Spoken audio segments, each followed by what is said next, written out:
మత్తయి సువార్త 3వ అధ్యాయము. ఆ దినములయందు బాప్తిజమిచ్చు యోహాను వచ్చి, పరలోక రాజ్యము సమీపించుచున్నది, మారు మనస్సు పొందుడని యూదయ అరణ్యంలో ప్రకటించుచుండెను. ప్రభు మార్గము సిద్ధపరచుడి, ఆయన త్రోవలు సరళము చేయుడని అరణ్యములో కేకవేయునొకని శబ్దము అని ప్రవక్తయైన యోషేయ ద్వారా చెప్పబడిన వాడితడే. ఈ యోహాను ఒంటె రోమల వస్త్రమును మొల చుట్టూ తోలు దట్టియు ధరించుకొనువాడు, మిడతలను అడవి తేనెయు అతనికి ఆహారము. ఆ సమయమున యెరూషలేము వారును యూదయ వారందరును యోర్దాను నది ప్రాంతముల వారందరును అతని యొద్దకు వచ్చి తమ పాపములు ఒప్పుకొనుచు యోర్దాను నదిలో అతని చేత బాప్తిజము పొందుచుండిరి. అతడు పరిసయ్యులలోను సద్దుకయ్యులలోను అనేకులు బాప్తిజము పొందుచుట చూచి, సర్పసంతానమా, రాబోవు ఉగ్రతను తప్పించుకొనుటకు మీకు బుద్ధి చెప్పిన వాడెవడు? మారు మనస్సుకు తగిన ఫలము ఫలించుడి. అబ్రహాము మాకు తండ్రి అని మీలో మీరు చెప్పుకొన తలంచవద్దు.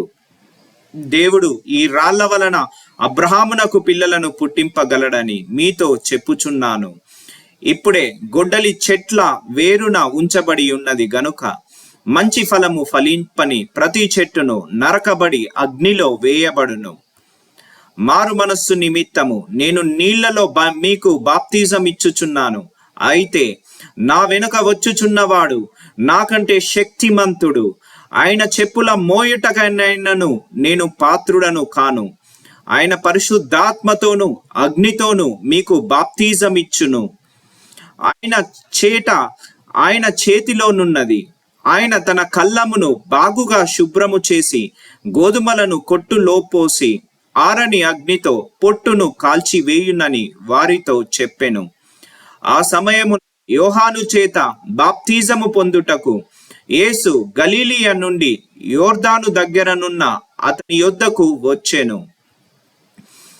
యోహాను, నేను నీ చేత బాప్తిజము పొందవలసిన వాడనై ఉండగా నీవు నా యొద్దకు వచ్చుచున్నావా అని ఆయనను నివారింపజూచెను గాని యేసు, ఇప్పటికీ కానిమ్ము, నీతి యావత్తు ఇలాగ నెరవేర్చుట మనకు తగియున్నదని అతనికి ఉత్తరం ఇచ్చెను గనుక అతడలాగు కానిచ్చెను.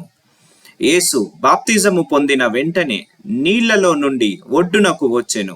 ఇదిగో, ఆకాశము తెరవబడెను. దేవుని ఆత్మ పావురము వలె దిగి తన మీదికి వచ్చుట చూచెను. మరియు ఇదిగో, ఈయనే నా ప్రియ కుమారుడు, ఈయన యందు నేను ఆనందించుచున్నానని ఒక శబ్దము ఆకాశము నుండి వచ్చెను.